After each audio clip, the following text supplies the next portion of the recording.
Actually, I'm not sorry.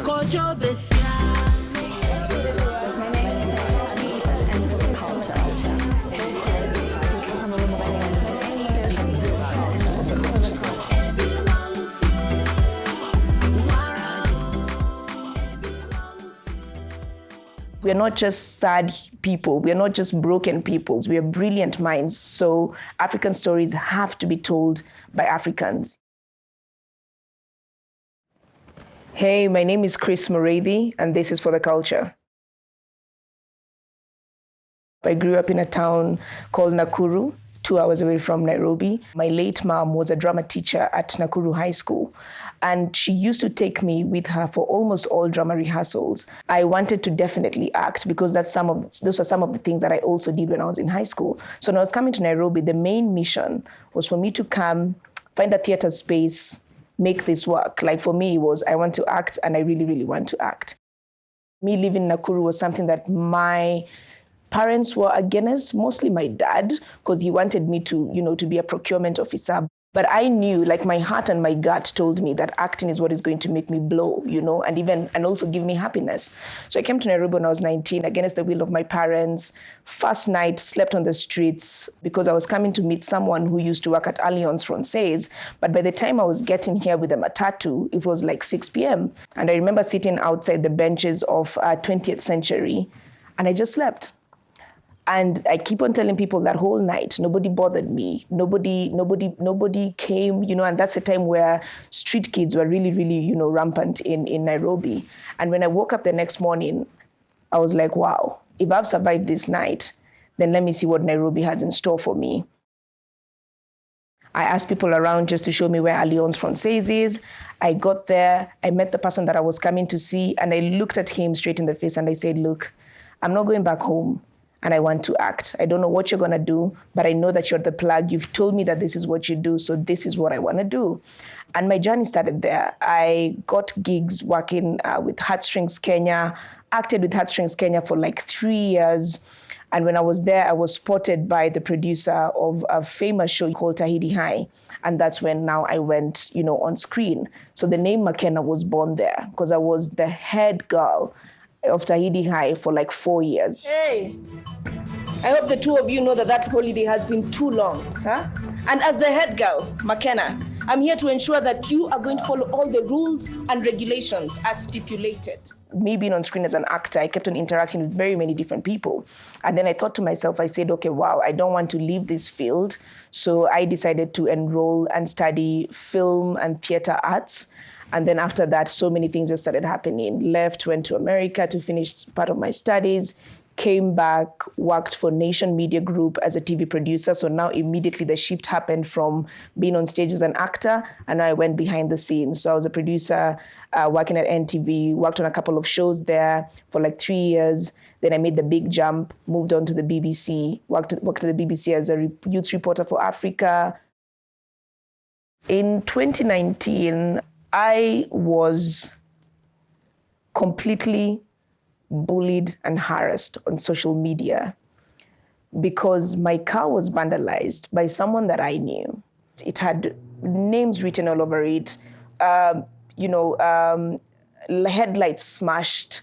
It was a mess. And then all of a sudden I was on Twitter, and the Twitter streets in Kenya are not kind at all. So I trended for like almost close to 2 weeks. And through that process, I was outed. So people said, oh, wow, it stopped being the journalist, the youth reporter for the BBC. It became Chris McKenna, the gay journalist. I remember for 3 months, just sitting in spaces and having bouts of depression and just thinking about how the world can be unfair, sitting and opening all those comments because I wanted to see, So many people say, don't look. But I remember that particular point, I wanted to see because this is the first time it had happened to me. And it finished me. Right now, if someone asks me if they ever go through that, I'll say, don't look at it. It really doesn't matter. But by me going through that process, I remember telling myself, I have 2 options right now. To succumb to the pain and the hate and all these different things that people have put out there, or for me to choose to wake up, put on my clothes, go back to the BBC and do the work. So that was 2019. 2020, still working at the BBC, amazing, amazing organization, took care of me very, very well, very, very kind individuals, very, very inclusive. That whole year during the pandemic, I just kept on feeling like there's something that is happening, and like that did not, it definitely wasn't a coincidence, because I just kept on feeling like it's like my time at the BBC is done. Yet there was still so much to do, but I kept on feeling like my time is done. I had a conversation with my then bosses, and I said, I want to start, an organization that will be able to tell queer stories with the decency that they deserve. Because what I went through was different media houses, local people, just telling my story without even knowing, who I am. So, because out of my pain and also just seeing other people in the community, what they go through, I said, I never want anybody else to ever go through that, just because they were never bold enough, to tell their truth before someone else did it for them. 2021, everything at me, all the red flags were just like, you have to leave, you have to leave, you have to leave. I didn't even know what it takes to start an organization. I did my research, looked around, saw what people were doing, had a little bit of money saved, and I said, cool, this is what I'm gonna do, because even if I stay at the BBC for 10 more years, I'm never gonna be satisfied. And I feel like this is my purpose. And then in 2021 also, I was approached by TEDx Parklands here in Nairobi, Kenya, and they said, look, you have a brilliant journey. We want you to step on a stage and do this. And I was like, perfect. This is how I'm going to launch my company. And we were constantly reminded that a mechanic's job is a man's job, and a hairstylist's job is a woman's job. These same very norms even dictate who we should love. As a man, you're only expected to be with a woman. And as a woman, the only partner that you should bring home is a man. And I stood on that stage and I came out to the world and I said, I choose to be bold, and I'm never ever going to look back. And I started Bold Network Africa. We do very many different things, but the backbone is storytelling around queer people, queer issues here in Africa, but we also mix it up with many different things. You will see us do events. You will see us launch beers and do different kind of campaigns. You will see us partner up with organizations and companies that understand why we do what we do. We recently launched a degendered fashion line here in East Africa, partnership with Vivo Woman. So we do very many different things, but at the end of the day, we want every single thing that we do to tell a story. And if someone rocks our pants, our Vivo pants from Kenya, and they're rocking it in South Africa, and someone says, cool pants, where are those from? You will definitely have a story to tell that will link you back to Bold Network Africa and what we do. I was very, very comfortable doing a job that paid me extremely well. But now I had to think about all my expenses. I had to think about, okay, cool. If you have 200,000 in your bank, you know what this means. It means that next month there's no money that is checking in, because of course, being a startup, you need to take time, all those different kind of things. So I had to adjust my life. And I said, it's fine. I'm going to adjust it, but I know where I'm going. I know what the vision is. When you work, when you run an organization like that in this country, in some parts of this continent as well, it's a high-risk job. People are always, thinking about your safety. You're always thinking about your safety and all those other different kind of things, because I also still do a little bit of activism. Once in a while, you're going to find me in the streets. If there's an issue and we need to go to the streets, you'll find me there as well, to speak up for queer folks here in this country. Those are some of the challenges. Also, I always say the stairs. There's nothing that shocks me. And like every single day I think about it, I'm like, why do people stare this much? Just because I am openly queer and just because I'm doing, I'm running a gig like this, it doesn't make me different from any other human being doing whatever they're doing. So you always have to constantly think about, where am I going? Prep your energy for that. Do I even want to go? There are days that you're just like, okay, I'm going to cancel on everybody and I'm not really going to go. So it's just a mix of everything. And we know that LGBTQ organizations are not highly funded, especially in Africa, just because the West thinks you guys are not ready for it. So of course, even you thinking about your output and the kind of work that you want to do for the community, the amount of convincing and the amount of trying and the amount of no's that you get even before you're able to land a grant is not easy. So I never wanted it to be an NGO. I wanted it to be, to be a mix of both, NGO and then business. And that's how you end up having a social enterprise. So because for me, I'm like, cool, we're telling queer stories from Africa.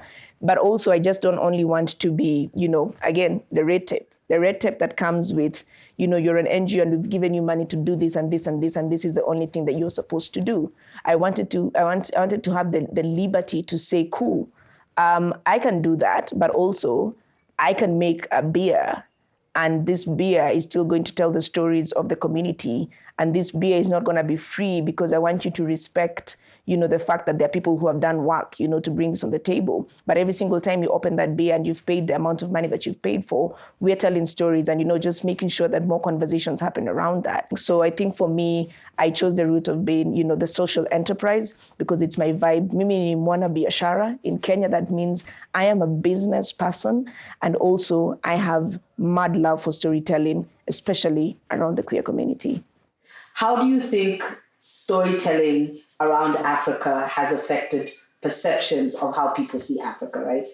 I think the first thing that I will say is there was and still is a lot of red tape around how African stories are told, mostly because we are not given the power to tell these stories. So someone tells you, I want you to go and record a story of, kids struggling with cholera in Kibra.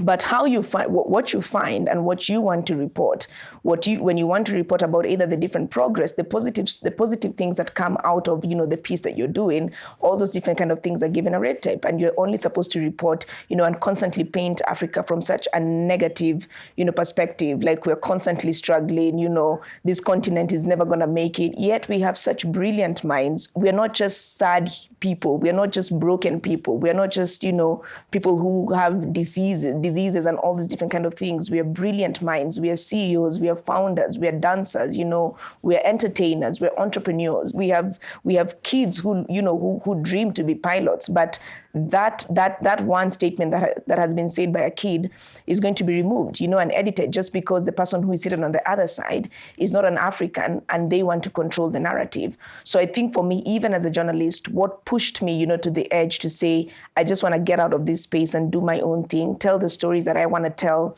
in my own way with the power and the decency that they deserve, was the red tape. Right now, I can definitely see more Africans telling the stories.